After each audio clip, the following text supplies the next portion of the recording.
Mais uma aula do canal Farmacologia Fácil. Aqui o professor José, professor de Farmacologia e Fisiologia há um bom tempo e mais recentemente nessa internet maravilhosa e da plataforma Farmacologia Aplicada R2A, a casa da farmacologia que você encontra clicando no link aqui embaixo. Bom, essa pergunta eu acho que é respondida pela aula de hoje, eu acho que é a pergunta que eu mais recebo sobre fármacos que agem no sistema digestório, sem dúvida nenhuma.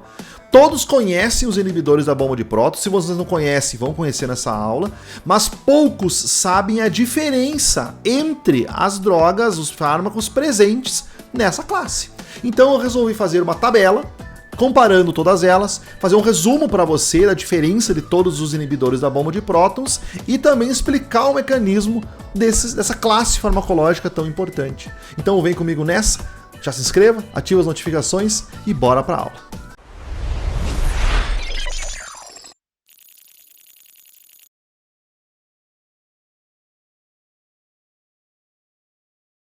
Então nessa tabela eu coloquei 4 colunas.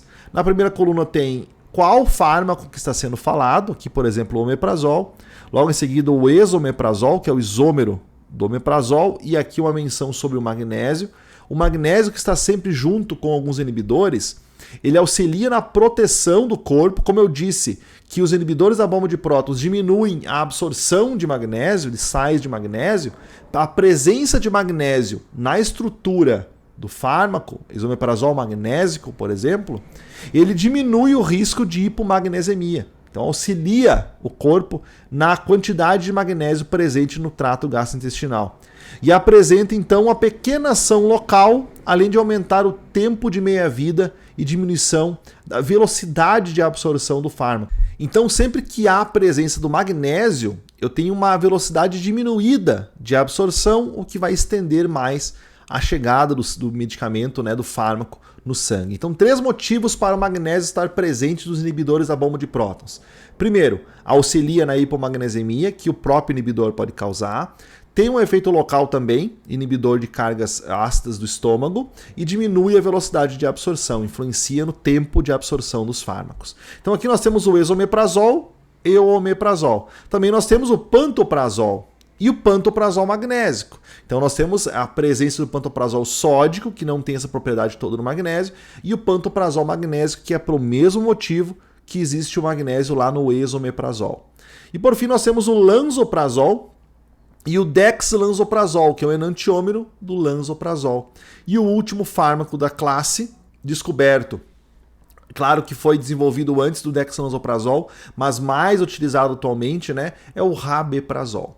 E aí então nós temos a diferença entre os inibidores da bomba de prótons. Primeira diferença, o tempo para alcançar a concentração plasmática. Ou seja, quando que a concentração vai estar ótima para começar a fazer efeito.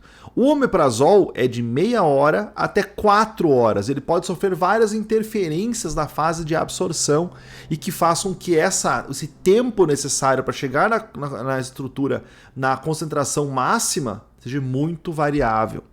Além disso, a biodisponibilidade do omeprazol é cerca de 40%. Lembra daquele metabolismo hepático de primeira passagem? Ele perde 40%, 60% das estruturas do omeprazol na primeira passagem hepática, das moléculas do omeprazol na primeira passagem hepática. Então sobra só 40%, de 30% a 40% aproximadamente da molécula que pode depois ser ativada no estômago. Então uma baixíssima biodisponibilidade. E aí quando se fala, não, é tudo igual, todos os inibidores da bomba de prótons são iguais. Não, pessoal, esses 2 pontos são diferentes em todos eles. Por exemplo, o esomeprazol, seja magnésico ou não, ele tem 1h30 no máximo para que ele chegue na sua concentração máxima no sangue. Então se por acaso houver alguma interferência na absorção do omeprazol, façam que ele chegue 4 horas, ele vai demorar muito mais tempo, quase mais que o dobro do que o esomeprazol, para estar na sua concentração máxima. E a biodisponibilidade do esomeprazol, que é a forma ativa no sangue depois da dose de 40 mg, é de 90%. Então, uma grande diferença de biodisponibilidade comparando o esomeprazol e o omeprazol. E o pantoprazol? Bom, O pantoprazol, seja magnésico ou não, ele tem um perfil parecido com o omeprazol, em tempo de absorção de 2 a 3 horas, e uma biodisponibilidade pior do que o omeprazol, melhor que o omeprazol, mas pior que o esomeprazol. Em torno de 77% da dose de 40 mg, então, chega até o sangue, né? E fica biodisponível, então, no sangue. Quando nós falamos no lansoprazol, ele tem 1,7 horas de tempo para chegar até a sua concentração máxima e até 90% da dose de 30 mg de biodisponibilidade. Quando falamos do dexlansoprazol, ele tem um período de absorção muito maior, né, em comparação ao lansoprazol. Essa é a grande diferença. Ele sofre uma primeira passagem de absorção no duodeno proximal, em torno de 25% da dose administrada, e depois se sustenta essa absorção na região do duodeno distal, próxima à passagem para o próximo segmento do intestino, em torno de 75% da dose total do fármaco. Então, com isso, as concentrações plasmáticas do dexlansoprazol são alcançadas de maneira mais demorada, em torno de 4 horas, mas se sustenta, né, por mais tempo ali na alta potência, porque vai chegando de maneira mais demorada a dose dele. E sem falar na alta biodisponibilidade, muito parecido então com o esomeprazol, o dexlansoprazol, que é o isômero do lansoprazol, tem 90% de biodisponibilidade. E o rabeprazol, né, ele tem uma baixa biodisponibilidade, né, ele tem 52% só de biodisponibilidade e até 3 horas e meia para chegar na sua concentração máxima. Outro fato importante é uma diferença que não é tão gritante entre os constituintes da classe, mas é o tempo de meia-vida e o quanto o fármaco interfere no metabolismo dos outros. Porque não é só ter efeito de bloquear o metabolismo pela P450, é o grau de bloqueio que ele pode causar. Isso vai dar resultado, interações ou não. Então, por exemplo, o omeprazol, ele tem um tempo de meia-vida, pessoal, de até 1 hora. Então ele é muito rápido em tempo de meia-vida. Ele demora até 4 horas para chegar no sangue, na concentração máxima. A partir da concentração máxima, começa a contar o tempo de meia-vida. Quanto tempo demora para ele cair pela metade, né, a sua concentração plasmática. Então ele tem um tempo de meia-vida de 1 hora. Parecido com o esomeprazol, de 1 hora e meia. Só que o omeprazol tem uma vasta lista de interações medicamentosas, porque ele é um autoinibidor da CYP3A4, 2C19 e CYP3A4 e 2C19. Então essas duas subfamílias da P450 são intensamente bloqueados pelo omeprazol. Então ele causa muita interferência na absorção no metabolismo de outros fármacos. Sem falar que ele sofre muita interação com a alimentação durante a fase de absorção. Já o esomeprazol, né, ele tem menos interferência do alimento na sua absorção e ele tem menos impacto, o metabolismo hepático em comparação ao omeprazol. Causa interações medicamentosas, mas tem menos impacto em comparação ao omeprazol. Já o lansoprazol, ele tem uma meia-vida então de 1,2 horas, ele chega mais rápido no sangue e tem um tempo de meia-vida de até 2 horas. Ele é metabolizado principalmente pela 2C19 e 3A4 e tem menor interferência sobre o metabolismo de outros fármacos, menor do que o esomeprazol e muito menor que o omeprazol. E aí nós temos então uma alta interferência dos alimentos na sua absorção. No dexlansoprazol, nós temos também uma alta interferência na sua absorção, tem menos interferência no metabolismo de outros fármacos e o tempo de meia-vida de 1 a 2 horas. E já no rabeprazol, o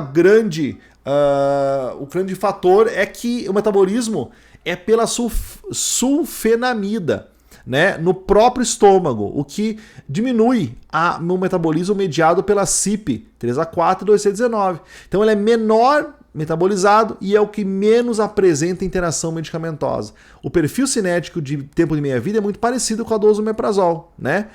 Mas a ação dele, a ação sobre as moléculas, sobre as P450 é muito menor e por isso causa menos interações medicamentosas.